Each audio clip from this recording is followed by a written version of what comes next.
Hey guys, this is Pixel Dan over at the Mattel booth, and I'm here with Damon at another San Diego Comic-Con. Here we are again. Here we are again, doing it again. How's the show going for you so great. far? It's been awesome. It's exhausting, but yes. So forgive my voice for being a little gravelly. Oh yeah, I totally understand. I haven't lost mine yet, but it's definitely coming. It happens every year. So we just wrapped up the Mattel panel. There were lots of reveals. Obviously, we were over here at preview night and kind of looked at everything too. But I thought, just like always, it'd be really cool to get your perspective on everything. Sure. Have you talk about some of the new stuff that was revealed, the new stuff on display, and I think the best place to start is with the 2000X announcement. So it was a big reveal. Yeah. So tell us what kind of came to this. What led to this? Well, it's a matter of like what is fresh, what is new. How can we excite the fans? How can we keep ourselves engaged in some ways too? And we love Filmation, and that's still going to keep going. But we wanted to get another take on the core characters, and the 2000X, the Mike Young Productions animation seemed like a really good next step for Origins. Yeah, it's one of those. There's so much love for this cartoon series, and it's crazy to think that it's been like 23 years already since the debut. Man, I didn't know. Right? Oh my God, 2002 is when that toy came. But what I think is so fun about these is they clearly seem to be more inspired by the animation, kind of in the vein of what Cartoon Collection did with Filmation. Yes. So we went through, peek behind the scenes. Like, do we do the Origins approach of vintage, taking the figures from the very talented Four Horsemen and articulating them, or do we do a more cartoon-inspired approach? And ultimately, we felt this was something more unique, right? Because those figures from the Horsemen are amazing, and we love them. We still have scores of them in the office, but we felt this was never been done before, and this gives us the opportunity to deliver something fresh and new to the fans. Excellent, excellent. So there's been a lot of question with the scale of these, because they do all look a little bigger. Like, I don't know if it's just the way they're standing, but are these the same scale as Origins and Cartoon Collection, or are they a little bit bigger than that? So if you were to take the vintage figures, the squatty body figures, and you stand them up in our Origins form factor, the knees don't fully extend. Like, they always have a slight bend to the knees, and even the torso slightly pitched forward, right? So now if you were to stand them all the way up and fill in the gap at the waist, and if you were to get the legs to be totally straight, they'd be more to a 6-inch scale than they would be 5.5 inches. Okay, all right. So that's what the difference. Which Cartoon Collection was kind of like that too. And like they stood upright a little bit more. And that was an evolution, right? So we made some changes for Filmation, and we were taking a measured step, right? So that there's a lot of compatibility, both in scale and in our modularity. And this is another step forward. Still have the full modularity and compatibility. Okay. But it's not truly out of scale. If you were to put them down in a squat pose, they'd line up with your vintage figures. So there was consistency there. But because of the stature, they seem taller. But when you get to Ram Man and Roboto, those guys are massive. And when you hold them in your hand, they are robust figures. Yeah. But when you get to a He-Man and a Triclops, they feel much more akin to your vintage figures. But because, again, the stature, they seem taller. Okay, gotcha. And I know we talked about this the other day. He is missing his gears, but they are there, right? They will be there. So some of these are models, and they're not final. Like it's not just the gears. We made several adjustments to Roboto. And I think that's the older head for our Prince Adam. Yeah. So that's our model, and we updated the head, and we updated the head on Skeletor. Okay. But we wanted to make sure that the fans got a sense of the breadth of what we're striving for. Yeah. And this is not even all of it. There's more. There's plenty more. I'm happy to hear that, because I was gonna say, like, Teela's missing, and she seems pretty core. And you know what? Sorceress. We never got a Sorceress in the original 2000X line, and she had such a unique design for this era. So I would love to see that. She'd be another great deluxe figure. Just throwing that out there. It'd be very cool. We'll consider that. Okay, good. I just had to say it. Just make sure. But these look great.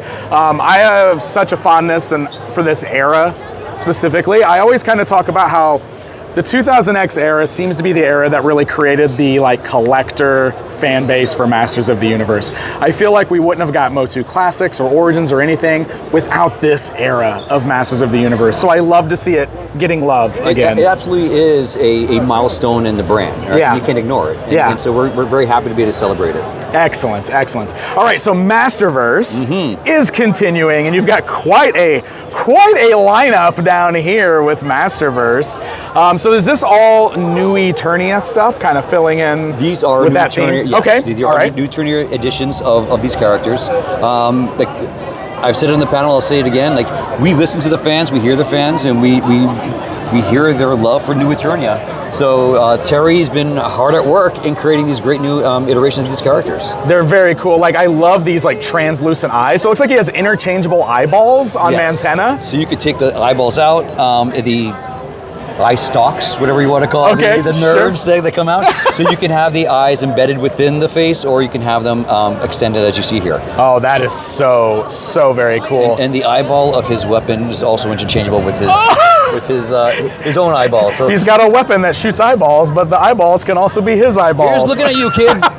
It's amazing. All right, and then there's my boy, Mosquitor. And I've noticed, like the other night when we looked at him, he had a silver chest plate. So now you can kind of get a look at some of the blood chest plates there. So these are the more accurate ones. What you saw on Wednesday night was, again, some of these are models and some of the parts. So that wasn't like something that's actually going to come on the figure. It's going to be these two right here. Fully blooded or drippy blood. I like that. I like that. That looks really nice. The translucent, you can kind of see there's like a bony kind of chest plate underneath there. Which is, you're seeing within his armor. Oh, that is cool. The eyes are like globe, kind of like, I love that, the translucent. It feels very bug. Yeah, and the wings. He's got wings. And that was a great ad. Right? Yeah, that's very cool. The what do you want to call the spear tip from his mouth? You can replace with. If you think about, mosquitoes have. What's the name of that? With these jabbing you and drinking. Yeah, I know. It starts with a P, I believe, and now someone's going to correct me. But you can replace that tip with this kind of tentacle tip, and so you just interchangeable parts here. So but it also goes on the tip of the gun too. Yes. So like, oh wow, that is very cool. I love this. It's a great redesign of my all-time favorite character. So I'm very excited. This Anti-Eternia He-Man in a New Eternia style is pretty rad. I noticed the helmets is an homage to the Castle Hellskull, right? Exactly. Yes. Exactly. So, as the team is looking for inspiration, we're tapping all sources, and whether it's German audiobooks or whatever it might be, like it all feeds into the thought process. And his shield, if you come on this side, you can see there's slots back there where he can store the swords that he obtains from other iterations of He-Man. That is amazing. Yeah, I noticed like the New Adventure style sword in the front there too. That is so cool. Okay, so this one is quite interesting. Explain, who is this character? Well, it's Keldor. It's Keldor. Keldor. Okay. And so you have a mid-transformation head that you see there on the figure. In all honesty, you're not seeing the full gore. When you take off the hood, you'll see just how much damage has been he's taken as he's becoming more of a what we are familiar with as Skeletor. Yeah. But you can have a more handsome version of Keldor if you were so to choose. That's amazing. So where does the inspiration for like the colors and the outfit that he's got there? It's just a really interesting with like the green hood and the white shirt. I'm not sure if that's a reference to anything or if that's something you guys just created. That's a specific question that we should ask Terry in all honesty. Oh, okay. All right. Like Terry, again, he pours his heart and soul to all this, and everything's intentional. So there absolutely is a reason for it. Forgive me for not having that answer right now. That's okay. That's okay. That's cool. So Drag Store is the next one over here.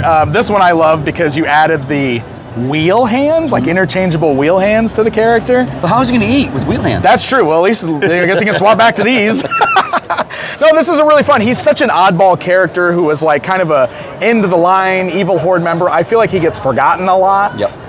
So I love seeing this representation here in Masterverse. And the wheel does rotate in his torso, and you can have him roll along a surface if you were so to choose. So it's amazing. He is a functional dragster. And then this final reveal over here, is this like a new Etheria like Force Captain Adora? That's exactly. Awesome. And again, the thought here is that you get to choose how you want to display her, and different iterations are as she is turning sides or whatnot, however you want to phrase it, but you have different iterations of Adora. That is rad. That mask is crazy. Right? I love cool? it. It's almost got a little bit of like the Dispara kind of thing going on, as well as Force Captain Adora, like a good amalgamation of all of them. That is great. I mean, you just kind of pan over to Hordak. You can see the direct inspirations of Hordak's influence upon her. Absolutely. Excellent. So this is the new case for Masterverse. We're going to hop over to another case to check out some other things here. All right, so this is one of the big reveals from the panel. Kind of a crazy crossover between two big toy companies, Mattel and Hasbro, coming together to do Transformers and Masters of the Universe. Can you believe it? That's pretty wild, man. Yeah. That's pretty wild. So give me a little bit on this. Like, what was the inspiration, like the decision to, like, Man-at-Arms is a really interesting choice here. Yeah. Like, so, well, we kind of talked about it on the panel. Yeah. But it's you know, when you think about the collaborations, it's like what is iconic to each brand? How do you bring it forth that it feels meaningful and equitable for both of the brands involved, right?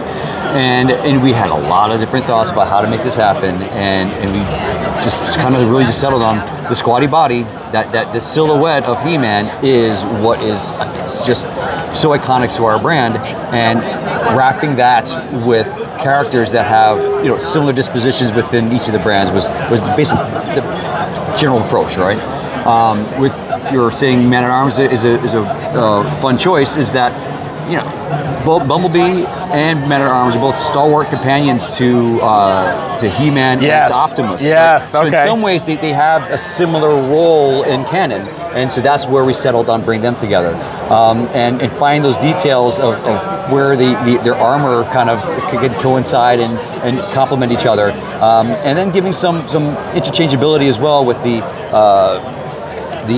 plasma weapon being able to either go into the bottom of his mace or into his shield, and the interchangeable faceplate. So if you remove the faceplate, as you can see in the packaged version, you see Man-at-Arms behind the faceplate. That is pretty cool. Yeah, and so, like you said, these are on like the Origins style bodies. Exactly. So they're interchangeable parts, but they're more like action figures. They don't transform. They do not transform. They don't transform. There are transformation elements. Again, so like you can interchange parts on Bumblebee Man-at-Arms. Okay. And for Megatron Skeletor is that the Havoc Staff can also transform. I'm sorry, the cannon can transform into the Havoc Staff. So there's a level of transformation there as well. With some parts swapping and some, that is very cool. And I love the combination of the two brands on the packaging with like the grid lines with the exploding rocks. The Snake Mountain and the Castle Grayskull on the grid. Oh man, that's so cool, right? That is really, really cool. So I will also throw this out there, and I know there's probably no actual answer to this yet, but Transformers fans are going to look at this and say, well, they don't transform, so they're not Transformers. So with this collaboration with Hasbro, do you think it could go the other way and we might maybe see He-Man as an actual Transformer on their side? Yeah, I don't have an answer for that. Yeah. Other than I would hope like that'd be an amazing toy. I'd love to get my hands on that. Okay, all right. Yeah, we're speaking about what we're bringing forth here today. Very cool. Of course, absolutely. Awesome. So Man-at-Arms and Skeletor are our first two. These are up for pre-order on Mattel Creations, I think they said, as of today. But is this just the start of this collaboration? Do you think there might be more with this? There might be more to come. Okay. More than meets the eye. More than meets the eye. Nicely done. Nicely done. All right. So we talked about the Castle Grayskull over here the other night as well, which is like, it's already up on Amazon. Yes. It's very cool. It's like concept and everything. But the other big thing that you guys recently announced today was the Snake Lair playset. Yes. And we talked about that a little bit over at the booth a little bit, but I guess I want to bring up the fact that like last year you guys revealed like a Snake Lair playset and you heard feedback from the fans. Yes. So you kind of put it on pause and you came back with something that was a little more like what the concept art looked like in the fan poll. And I think that was like a really great move. I think it was awesome that you guys listened to the fans and like you course corrected. And I think that's so cool and really says a lot for how much you guys love and appreciate this brand as much as we do. So I just wanted to thank you for that, and give you kind of an opportunity to like tell us a little bit about like what that was like going back to the drawing board and kind of redesigning it. So I'm not gonna lie, the feedback was there's a loud feedback. Sure. And I probably have never been more disheartened in my career. I've been making toys for 30 years. Right? Yeah. We loved what we brought last year. We loved it. We do love it, and it's still on display in our offices. But we want to make sure the fans are happy, they're engaged, and it was a fan pull. Like, it started with feedback from the fans. And what we delivered last year didn't meet everyone's expectations, so we needed to course correct. We wanted to make sure that we were delivering something that the fans wanted and would support, obviously, because otherwise it won't happen. So we hope that by listening to all the posts and all the feedback, that we made the right decisions in this new design. Very cool, very cool. And we already have a video where we kind of overlooked everything and got to see everything, but like the crowdfund starts on August 1st. $300 price point, which I think is even a lower price point than it was before, right? We never announced the price point. Oh, okay, okay. One, all right. But yes, it's lower. Okay, great, awesome. Well, very cool. Damon, I really appreciate you taking the time to kind of walk us through everything here at the booth. I guess the last thing I want to specifically ask about is, with this being the 40th anniversary of She-Ra, we did see, like, you announced the Swift win and the panel, which is amazing, but there is still a lack of, like, Great Rebellion members and everything like that. Are there more plans for She-Ra going forward? We're not abandoning She-Ra by any means. Right? Okay. You know, we have a lot of the characters from Princess of Power in our cartoon collection, and we will continue to have these characters coming out in different formats. So it's not the end by any means. Okay, great. We haven't revealed everything, but I'm glad that you saw the Swift Wind with She-Ra. It's a beautiful figure. The packaging is amazing. The team really knocked it out of the park. So we have more to come on that as well. Okay, excellent. And obviously there's a movie coming out next year. There is? So, oh yeah, I don't know if you've heard.